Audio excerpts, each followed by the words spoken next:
Watan Ramadan wata ce mai matuƙar falala, wata ce da ni'imar Allah ke sauka a kan bayinsa, wata ce da aka saukar da Alƙur'ani a cikinsa, ake buɗe ƙofofin aljanna sannan a rufe ƙofofin wuta. Watan Ramadan wata ce da Allah ya fifita ta akan wasu watanni.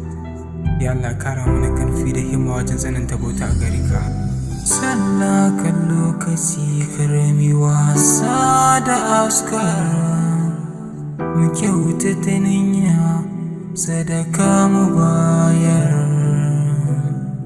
mu kyautata wa juna, fushin mu wasar, mu zamna kowa cikin watan Ramadana. Bakin mu idan mu kunnuwan mu duka mu toshe, mu sarra gaɓoɓin mu miyo hankali da harshe, mu tashi mu gyara goben mu kar ta rushe.